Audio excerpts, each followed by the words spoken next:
Good day! In this video, together with my team, we will present the impact of the COVID-19 crisis on the business outcomes and expectations of MSMEs in Metro Cebu. I am Grix, Jonard, Renielle, Celocia, Faith Krystal C. Baba, Princess Allyza Cipriano, Earl Nisnisan, Shiena Mae Maupo, Kyla Loyola, Kyra Flocel Villester, and Renielle Kaye Pareja. We are the group SPO1 Ricardo Nisnisan.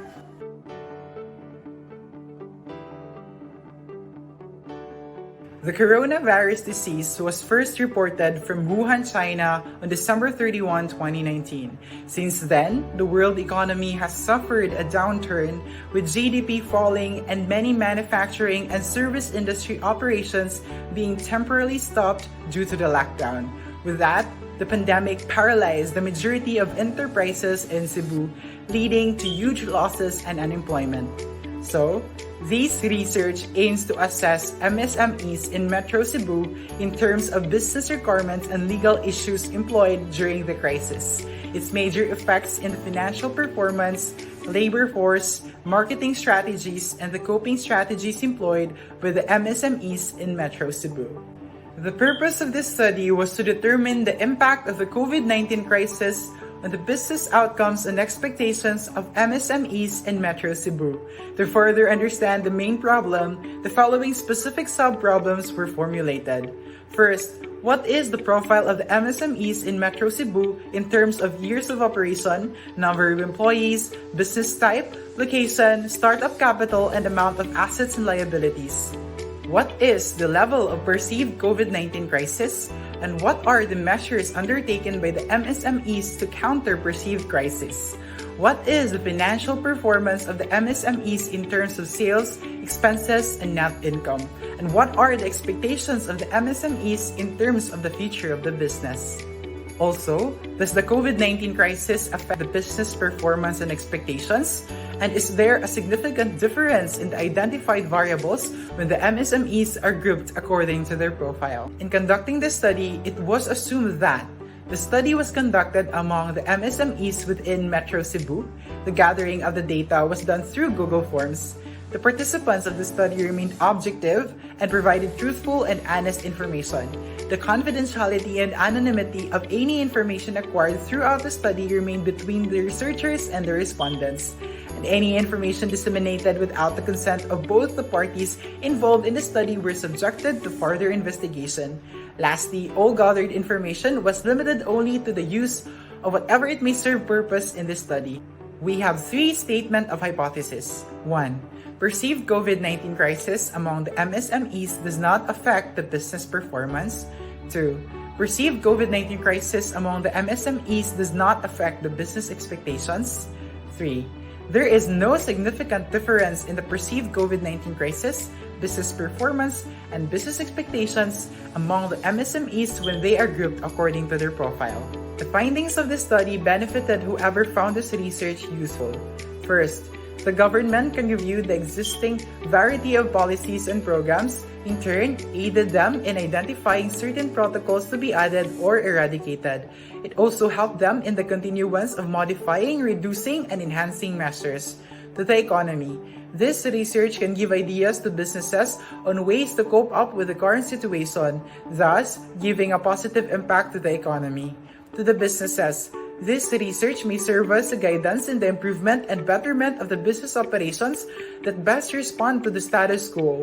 Businesses can generate the suitable course of action despite the restrictions brought by the pandemic. And lastly, this research was a foundation for future studies that aim to know and learn more about the business outcomes and expectations of MSMEs. It is to be noted that the study focused on the impact of the COVID-19 crisis on the business outcomes and expectations of micro, small, and medium enterprises in Metro Cebu. The subjects of the study were limited to MSMEs located in Metro Cebu, which represented the target population of the study. The collection of data was done through the use of survey questionnaires distributed through various online platforms. This study was conducted within a 10-month period in the year 2021-2022. and due to the current setup of online classes, the gathering of necessary data was exclusively done through online platforms, which created limitations in the variability of the participants. As the COVID-19 protocols continue to be implemented, any activities involving preliminary data collections, organizations, and analysis were done online. Definition of key terms. Business outcomes would mean the immediate effect of the COVID-19 crisis on the financial performance, employment, and marketing strategies of MSMEs. Business expectations would mean the long-term effects of the COVID-19 crisis on the ongoing operations of MSMEs. COVID-19 crisis is a pandemic caused by the severe acute respiratory syndrome coronavirus 2 strain that has led to economic and social disruptions as a result of government-mandated protocols established to contain and eradicate the virus. MSMEs are micro, small, and medium enterprises having less than 200 employees and assets below 100 million pesos, which are considered as the backbone of the Philippine economy as they comprise the majority of the businesses in existence in the country.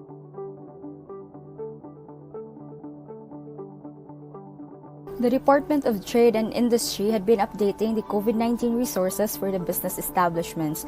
There were certain requirements for businesses to follow so they could resume operations. A survey conducted by the Asia Development Bank Institute and selected MSMEs from the end of March to mid-April 2020 found that 59.9% of microenterprises had no sales in March 2020 due to the temporary closures of business, followed by small firms, which is 44.8%, and medium-sized firm, which is 35.8%. In recent reports, the world economy has recorded an average monthly unemployment rate of 6.3% in the first 5 months of 2020. According to Shiena Mae and Rao, among medium-sized firms, 41.1% reduced their employee working hours, followed by 34.8% of small firms and 26.5% of microenterprises. Imposed restrictions has forced many businesses into crisis management. MSMEs can intensify promotions through online applications both for sales and logistics. Since MSMEs are part of the digital economic ecosystem, transformation and innovation in digital skills is needed so that business sustainability can take place now and in the future. MSMEs demonstrated their resiliency through their employment of adaptive recovery strategies. Among the strategies used by the companies that had prepared a comprehensive contingency plan was the transitioning of their sales mix towards digital channels, purchasing from more appropriate suppliers, and learning how to do business online. Although the effects of COVID-19 on the economy showed up quickly in various business-related areas, the effects on small businesses were not looked into because of the lack of timely business-level data. The effect on MSMEs was especially severe, particularly because of higher levels of vulnerability and lower resilience related to their size. With production employment and demand collapsing, many MSMEs faced massive challenges in paying wages as well as sick leave for those workers affected. Let us proceed to the theoretical framework. As observed from the diagram, the main theory used is crisis management and the supporting theory is McKinsey's 7S model. To identify the impact of the COVID-19 crisis to MSMEs, the researchers employ the crisis management theory as it analyzes the stages and life cycle of crisis management, which is imperative in order for an organization to develop appropriate responses during and after negative events. The first stage, or the diagnosis of crisis, highlights that owners and managers should be vigilant in recognizing indicators of a potential crisis, and they should establish a system that detects and tracks its potential effects to the business. The second stage, or planning, requires the creation of a contingency plan that is executable and well understood by the persons involved, because the lack of planning leads to poor decisions and irreversible harm to the business. The third stage, or the implementation and adjustment to changes, implies that the organization should have the flexibility to devise and adapt changes to the initial plan, as these are inevitable. The McKinsey 7S model supports crisis management by breaking down the organizational structure into 7 key internal elements, which are strategy, structure, systems, or the hard elements, style, staff, and skills, or the soft elements, and shared values in facilitating organizational change, implementing new strategy, and determining the extent of potential changes. In our case, the application of the crisis management can be maneuvered into the business framework using the principles established by the McKinsey model. To illustrate the relationships of the variables in our study, let us take a look at the conceptual framework. The main respondents of the study are micro, small, and medium-sized enterprises that have smaller capacity to operate due to their nature and limited resources. These MSMEs are believed to be affected by the perceived COVID-19 crisis in terms of their financial performance and business expectations. Due to the imposition of lockdown and distancing requirements, the sales of these businesses were low to zero, resulting to difficulty of breaking even, losses, and affecting the business's continuity outlook. In response, the MSMEs implemented coping strategies that would eliminate or mitigate the effects of the crisis, such as incorporating online sales channels, revising loan terms, and many others.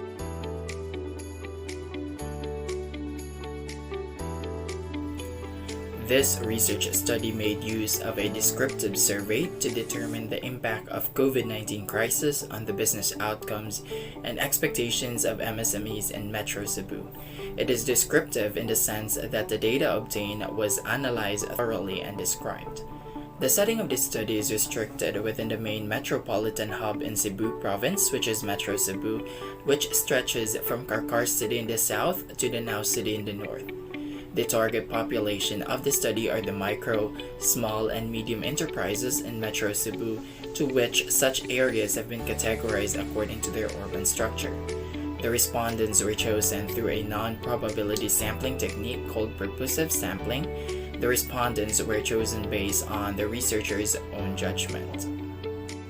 The research instrument utilized in this study to generate the needed quantitative data to answer the research problem is a researcher-developed questionnaire which consists of questions related to the profile of the respondents, the perceived COVID-19 crisis, the countermeasures to the perceived COVID-19 crisis, financial performance of MSMEs, and the expectations of MSMEs for the future of the business. For further reliability, the research instrument was pilot tested by 15 respondents to establish its validity. When the questionnaire was returned to the researchers, analysis of the response and comments was done. A Cronbach alpha reliability coefficient was conducted after the pilot testing in order to verify and ensure the validity of the instrument. Statistically, the data gathered from the respondents were analyzed using percentage distribution, mean and standard deviation, correlation and regression analysis, multivariate analysis of variance, also called as the MANOVA, and post hoc tests to determine if there is a significant difference in the identified variables when MSMEs are grouped according to their location, assets, and business type.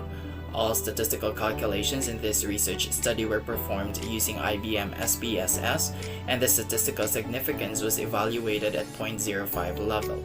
The outcome of the analysis of the data was transcribed into tables, graphs, and charts to make it more comprehensible, accompanied by interpretations of the end result of the quantitative data.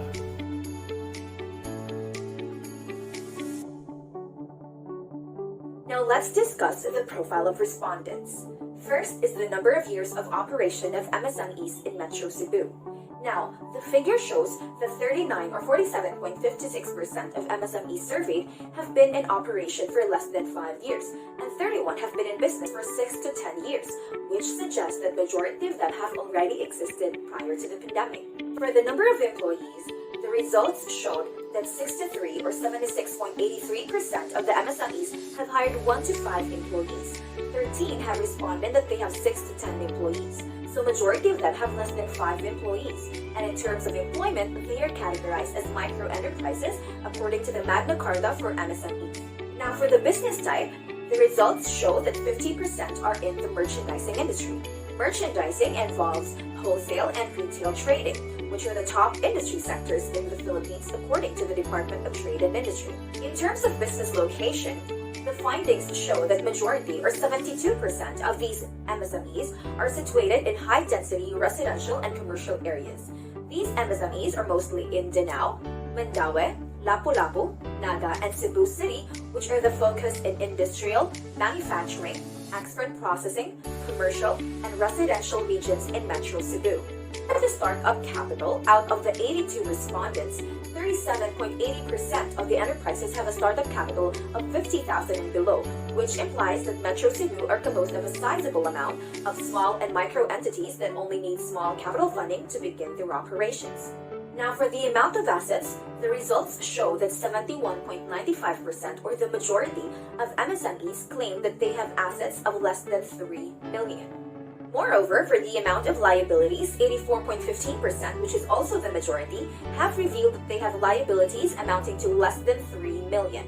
As a result, the vast majority of MSMEs in Metro Cebu fall under the micro enterprises category. This classification is according to Republic Act No. 9501, or the Magna Carta for MSMEs, which stated that when an entity has less than 3 million in assets and liabilities, they are considered micro enterprises. This validates the statistics made by the Department of Trade and Industry on 2020, wherein it showed that 88.77% of the country's registered businesses are micro entities. Now let's go to the perceived COVID-19 crisis.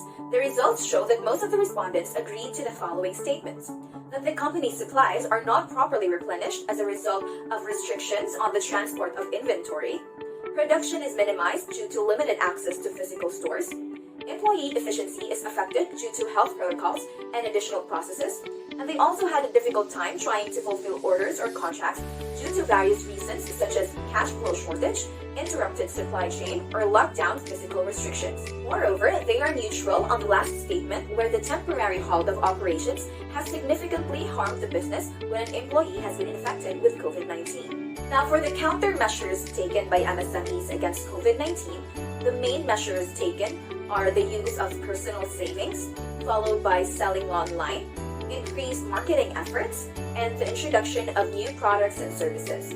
So using of personal savings is ranked at the top since it's the quickest and convenient action to do, as loan establishments, providers, and financial institutions either shortened their payment terms, increased interest rates, or did not extend any more credit limits, according to Adcowley 2020. For the financial performance and cash flow of MSMEs during the COVID-19 crisis, the figure at the upper left shows in aggregate that 46% of the respondents are in disagreement that the sales during the pandemic are higher compared to their pre-pandemic sales. This finding is supported by a previous survey from the World Bank Group that sales decreased in more than 120,000 businesses in different countries during the earlier months. On the other hand, results show that 29% experienced an increase in their sales, which can be attributed to the type of goods and services that are in demand during the crisis, such as food and daily needs. As for the expenses, the figure at the upper mid shows that 43% agree that their expenses during the pandemic are higher. Costs such as transportation costs, cost of supplies, and cost of utilities soared during the lockdown, most especially for businesses whose principal place of trade is also their residence. On the other hand, 36% responded that their expenses are actually lower as a result of cost-cutting measures, such as laying off their employees and closing some of their branches. Furthermore, the figures show that 36% disagree that their sales exceeded their expenses, and 52% disagree that their net income was higher during the pandemic. With the sharp decline in sales and the increasing expenses, the decline in profitability is inevitable. Additionally, the lower mid figure shows that 46% agreed that their cash flow could actually sustain their operations despite numerous surveys indicating cash shortages of the majority. OECD pointed out that MSMEs can only buffer the impact of low to zero sales for a shorter period than larger firms before they experience liquidity issues. Lastly, the lower right figure shows that 41% of the respondents expressed that they have alternative sources of funds. MSMEs are said to be less flexible when it comes to adopting new business strategies during the pandemic due to high costs. Moving on to the descriptive statistics and correlations between annual sales of MSMEs pre and post COVID-19, the results showed a p-value of 0. Since the level of significance is less than 0.05, the null hypothesis was rejected while the alternative hypothesis was accepted. Therefore, the annual sales of the business decreased significantly during the pandemic. For the descriptive statistics and correlations between annual expenses of MSMEs pre and post COVID-19, the results showed a p-value of 0.069. Since it is greater than 0.05, the null hypothesis was accepted while the alternative hypothesis was rejected. Therefore, the annual expenses of the business have increased during the pandemic. Lastly, the descriptive statistics and correlations between annual net income of MSMEs pre and post COVID-19 resulted in a p-value of 0. Since the level of significance is less than 0.05, the null hypothesis was rejected while the alternative hypothesis was accepted. Therefore, the annual net income of the business is lesser during the pandemic. Moving on to the business expectations of MSMEs. First, for their expectation for the long-term sales of new products introduced during the pandemic. We can see in the table that most of the respondents are neutral, thus businesses are neither optimistic or pessimistic because of the unprecedented times, volatility of the market, and restrictions brought about by the pandemic. Second, majority of the respondents agree that the number of permanent workers laid off will be minimized in the future. Respondents are somewhat positive that the economy will be back to normal as the pandemic will be resolved, restrictions are lifted, and businesses will continue its operations. Third, the interpretation for the data indicates that most of the respondents agree with regards to venturing into new ways of selling their products at a lesser cost. The Philippine Statistics Authority showed that the inflation for the bottom 30% of households has been higher than the country's headline inflation since the lockdown started in March. But the objective of most businesses remains the same and is to design a pricing structure that goes after sales volume while making a good margin. Fourth, most of the respondents are neutral with regards to their expanding their businesses through online sales channels. This is true considering that most of our respondents are small stalls and businesses that has never been into online selling. Online setup is new to most of them and shifting into new modes of selling is still a question mark to majority of the respondents. Fifth, the result of the data gathered revealed that most of the respondents are neutral in expecting to increase its digital marketing expense to generate more sales. This is consistent with the respondents' response in the question 4 as they are neutral with regard to expanding their businesses through online sales channel. Most of the respondents are small businesses and stalls that are operating in physical stores and have never been into online selling. Lastly, most of the respondents are neutral in expecting to adopt creative digital solutions in business operations. Most of the respondents are small businesses/stalls and are not into creative digital solutions as they have been in operation for years without digitalization, but they don't disagree either as this is one of the effective ways applied by surviving businesses during the crisis. Now we have the multivariate analysis of variants of perceived COVID-19 crisis. We can see on the screen the given null and alternative hypotheses with a 5% alpha level, and we have reached 3 conclusions. First, for the location, the null hypothesis is accepted and the alternative is rejected. Therefore, there is no significant difference in the perceived COVID-19 crisis when it is grouped according to location. Second, according to business type, the null hypothesis is rejected and the alternative is accepted. Therefore, there is a significant difference in the perceived COVID-19 crisis when it is grouped according to business type. Lastly, basing on the company's asset, the null hypothesis is accepted and the alternative is rejected. Therefore, there is no significant difference in the perceived COVID-19 crisis when it is grouped according to the assets of the business. Moving forward to the post-hoc test for the business types that is significantly different under the perceived COVID-19 crisis. Based on the table above, there is a significant difference in the merchandising and service hybrid with 2 dependent variables. The first dependent variable has 4 comparisons but only 2 have a significant difference. First is the merchandise and service. We have reached a conclusion that more of the company supplies under merchandising are not properly replenished as a result of restrictions on the transport of inventory than service. Second is the service and hybrid. We are able to identify that more of the company supplies under hybrid is not properly replenished as a result of restrictions on the transport of inventory compared to service. The second dependent variable has 4 comparisons but only 2 have significant difference. First is the merchandising and service. We can say that there is more of a temporary halt of operation under the merchandising when an employee or a recent customer at a place of business has been found to be infected with COVID-19 has harmed the business significantly than service. Second is the service and hybrid. We are able to infer that more of the temporary halt of operations under hybrid when an employee or a recent customer at a place of business has been found to be infected with COVID-19 has harmed the business significantly compared to service. Now, I will discuss the multivariate analysis of variance of business performance of MSMEs. We can see on the screen the given null and alternative hypothesis with a 5% alpha level, and we are able to draw 3 conclusions.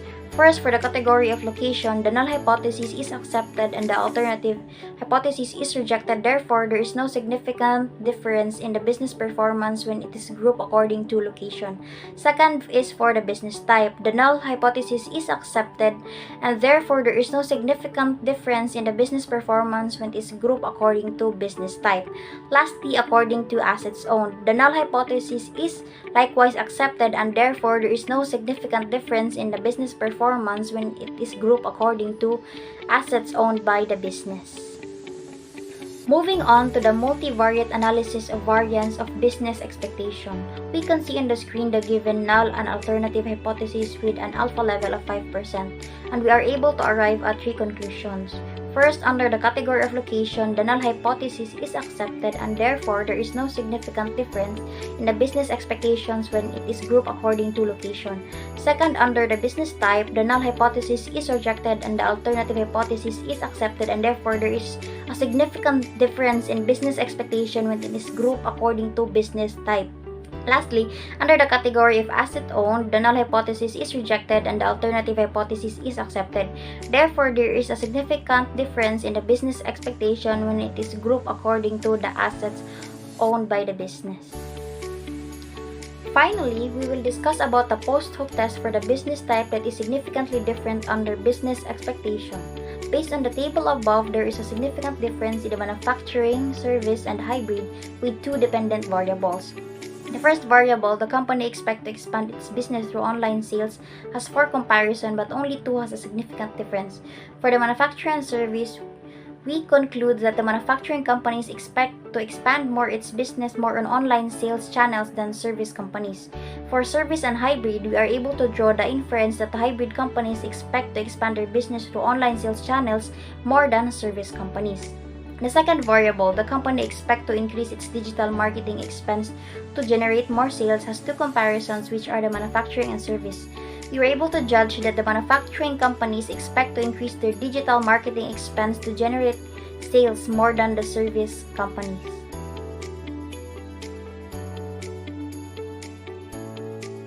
Conclusion. Most of the entities fall under the micro-enterprise category. They are often located in densely populated residential and commercial areas and are engaged in merchandising. Most of these entities have already been in operation for 6 to 10 years and 5 years or less. Businesses were affected by the effects brought by the pandemic. The classification of the enterprises where they belong affected the way of responding to the statements. Due to varying results, the impact of COVID-19 crisis on financial performance is variable as it depends on the concurrence of numerous factors. Most businesses are neither optimistic nor pessimistic in their business performance because the majority of the respondents are micro-enterprises and have only limited financial and human resources. Recommendations. Sales. The determination of a specific time period pertaining to the post-COVID sales should be specified as changes in circumstances happen differently. Expenses.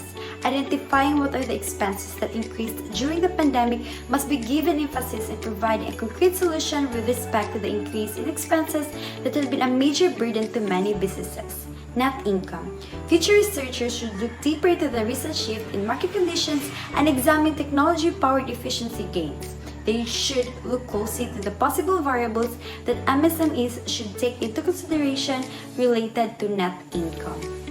Location. Different profiles such as location must undergo a thorough analysis to provide relevant information, assets, and liabilities. Interviews with business owners are preferred over online questionnaires. There is a significant difference in the business expectations according to the asset size which can be used for further study. Business type. Researchers may consider their business type in the grouping. Future research may focus on one business type to maintain cohesively an interrelated study.